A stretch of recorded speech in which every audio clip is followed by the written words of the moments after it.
Hello, welcome back to the channel and another video on Serious About Salvage. Today is the unveiling of the newest purchase, and this is the car that I gave you the sneak peek of on the community page.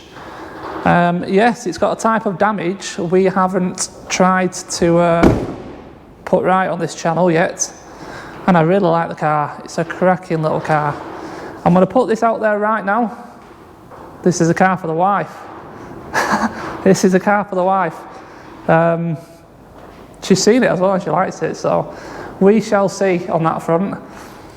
Yeah, this is going to be a fun one. I'm not too sure what I've got myself into right now, but you're going to hear some theories today again, just like you did on the old Fiesta there. I may be right, I might be wrong, but yeah, let's spin around. Let's have a look and see what we have got. It is Audi S1. I know at least one or two of you guessed this right. It's a blue Audi S1. I love it. I really like this car. It looks a good looking, beautiful car. Looks to be a cracking spec as well, which I'll try to cover, although I don't know a great deal about these cars, so you will have to excuse me on that front. But as you can see, it's had a bit of an altercation with a fire. It's a little bit melted and burnt on this corner, and it is an unrunner. I knew this, don't get me wrong. I knew it wasn't a runner. But like I said, I do have my theories about this car, and I'm going to tell you what I think. Right or wrong, we'll never know the truth, but hear me out, right? I believe this car wasn't the source of the fire. I believe it was parked next to something that caught fire. It hasn't been in a bump. There's no crash damage. The bonnet can be explained, which I will do in a moment, but there's no crash damage to the car. And also, it says no access on the screen, and obviously both windows are smashed. So I think this has been parked up, something next to it has caught fire, the fire brigade are attended. First of all, they smashed the windows to take the handbrake off to push the car away whilst they deal with the main fire. They've obviously then put this out, and this damage here with the bonnet, 100% is from them trying to rip open this bonnet. It's them like hydraulic claws they put in between, because there's no crash that's going to create that upwards and nothing else on the crash bar or anything, and it's mangled the latches and pulled the latches, and you can see there they've had bars under it. It's even split the skin of the bonnet. So that's what's happened there, I think. Another reason why I think this isn't the car that started the fire was they did show a picture. I'll just get a torch. They showed a picture just looking like this, into the engine bay like this, and as you can see, the engine cover, the inlet manifold, the airbox, they're untouched. They're not melted, they haven't been burnt. No fire has actually been in the engine bay. It's all on the outside. So again, that makes me think the fire was on the outside. And like I said, this is all just my opinion. I like going through scenarios, you know me by now. I like going through scenarios, right or wrong. It's good to get a bit of a picture in your head of what's happened, I think. So yeah, I mean, I may be totally wrong. That's what I think. So they're the reasons why I took a punt on this car, because the main thing is, if the engine doesn't work, then there's a problem. The external stuff can be rectified. There's going to be wiring issues, I know that. The brake pedal is on the floor, so we've got a melted brake pipe somewhere. I'm going to guess in this wheel arch, because that is the wheel liner, the splash guard, absolutely melted. Yeah, there's going to be problems we need to overcome, but as long as the main engine gearbox scenario is okay, all this can be replaced, not an issue. And obviously the main factor was the price. As is with every single Salvage vehicle, if they're cheap enough, they're worth a punt. I will tell you at some point the price. At the moment, we're going to leave that to the side and just concentrate on the car. So let's have a little look around the rest of it. Really nice colour, like I said. I like the blue. It seems to be a really well-spec'd car, this.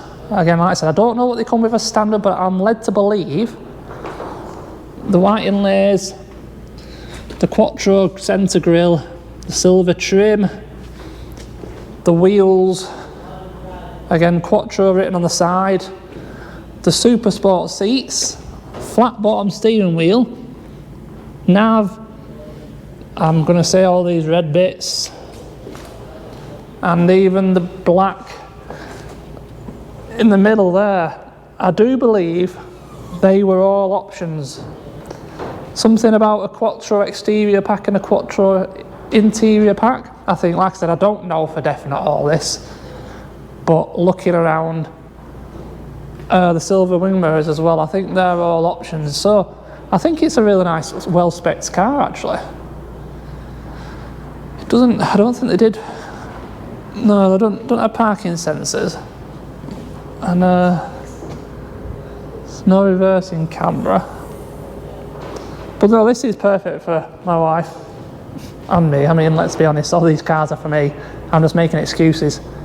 And I love the red bit in the headlight. Right, let's have a look a bit more in depth in here.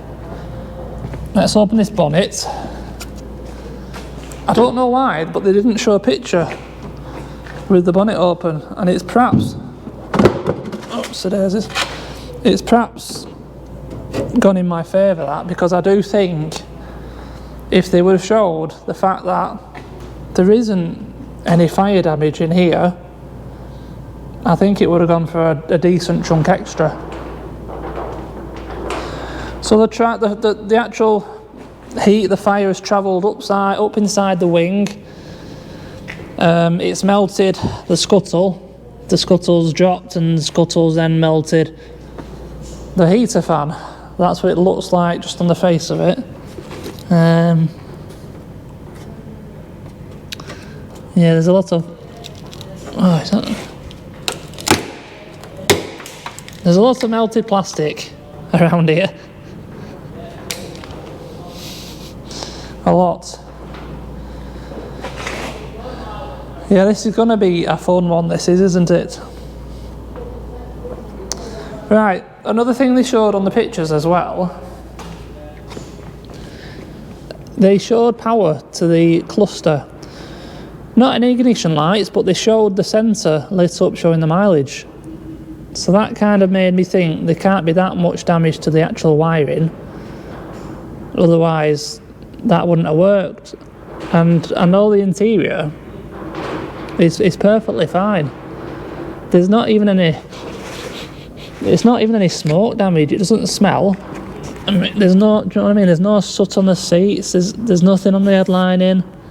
I mean, it's all other than the smashed windows, everything in here is fine. Seat belts, there's no blown seat belts, no airbags. Like I said, it's not been crashed, this vehicle. Yeah, it's a mystery. Alright, so that's what's melted on the other side. This piece is that piece I just peeled off the other side. Right. Let's start by putting some power to this car. They did it in the salvage yard, so I'm not concerned it's suddenly going to burst into flames by putting some power to it. I want to see this dashboard light up like they showed it, because there is a key. There is a key with it. We've got an interior light on straight away, and yeah, the dashboard is lit up. Pretty much smack on 65,000 miles. I can hear things. I can hear relays. Or should I say I heard relays. I heard some noises then, in here. But nothing seems to be on fire. Yeah. Alright. So... next step's going to be turning the key on, see what happens with the ignition, isn't it? Should we see? Oh, it all seems to have lit up. We've got some error message. Suspension system fault. Brakes fault. Like I said, the brake pedal is on the floor. That seems to be it. Suspension and brakes. Stop vehicle and shit. Yeah, brake fluid. It's drained out completely. When it was delivered, there was no coolant in it either. When it was delivered, there was a pool of brake fluid on the floor on the trail underneath it.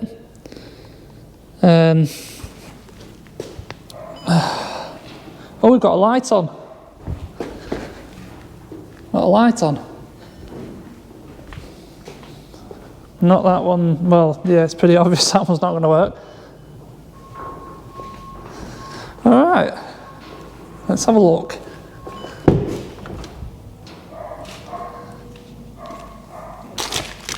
Oh, I don't really know what to touch first.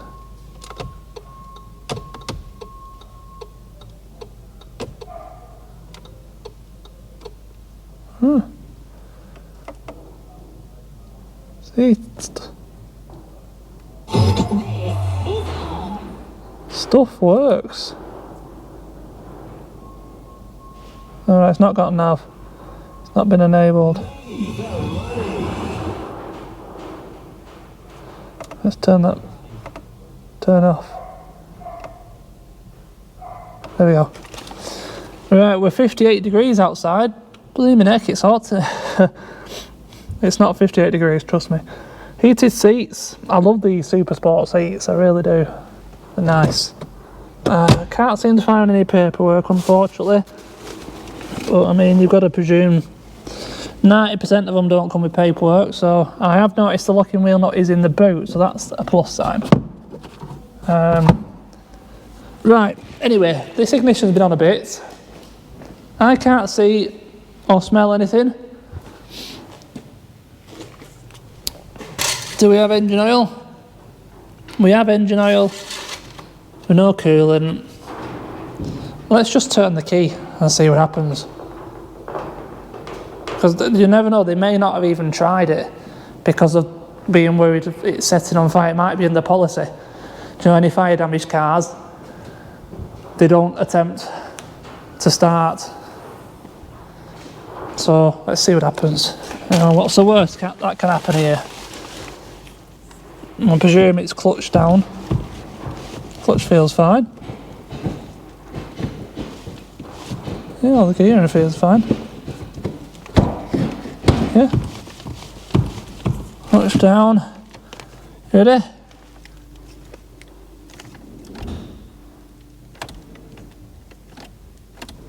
Absolutely nothing. I turn the key, everything, all the lights go.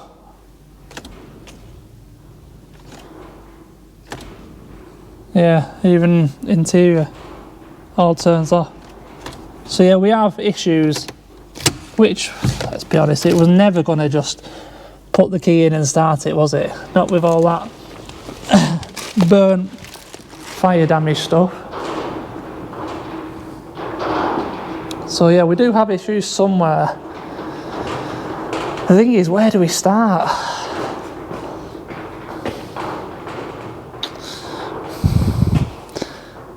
For it not to do anything, it's got to be something, you know, major loom-wise. I mean, well, things like I said, things like this is your external temp sensor. That's why it's showing 58 degrees, but I mean, things like that aren't going to stop it from running. I have noticed there's a cable here.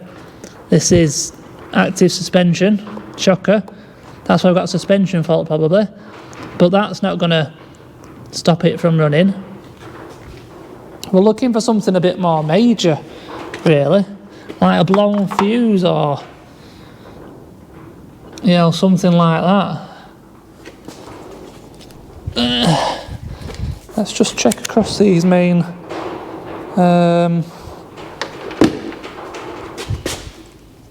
fuses. I don't know how I can do this really. Let's try that. 12 volts. 12. 12. 12.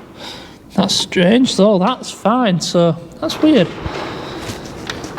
Maybe in earth. Melted earth somewhere.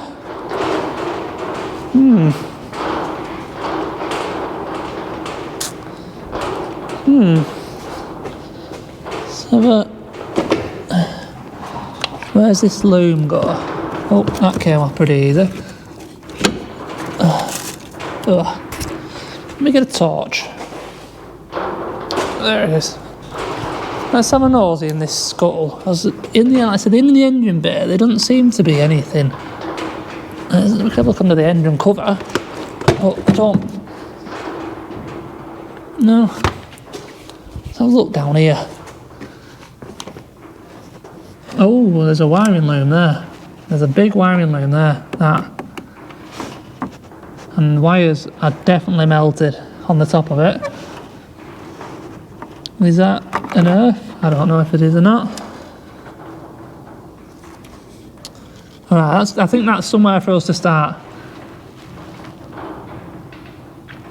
Yeah. I think let's get the bonnet taken off. Let's pull the rest of this mangled, melted scuttle and get the wipers off and have a good look down there, because I think that's going to be a good place to start. So I don't think anything major wiring wise is going to be on the outside. Joe, that will stop it running. But that's definitely going to be the main wiring loom that comes round and underneath into the engine ECU. So that would definitely cause us issues. So that's a place to start. Let's do that.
Right, we seem to be getting somewhere.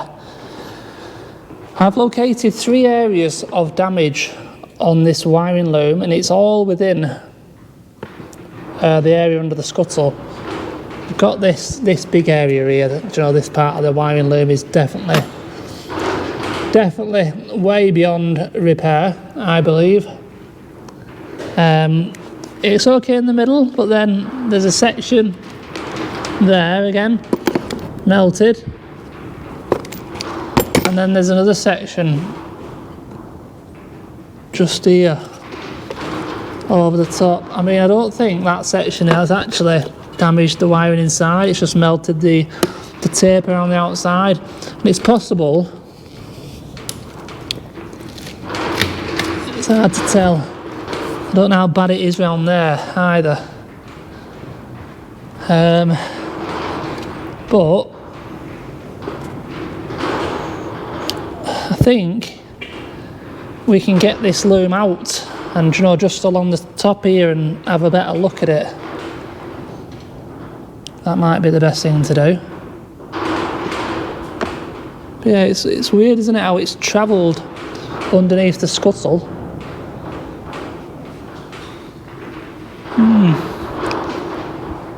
Yeah.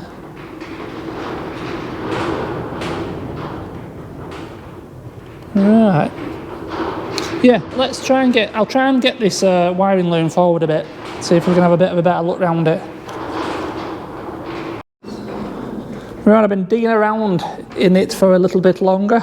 Got some of this loom out and free, and it's just, we can just see just how bad it is now. Yeah, there must be, oh, I don't know, 50 wires in there. I mean, how many are actually damaged is another question, but the issue I'm having is trying to pull them apart is damaging them even more because the plastic's that melted onto it. It's just stripping them by trying to separate them. I mean, I bet there's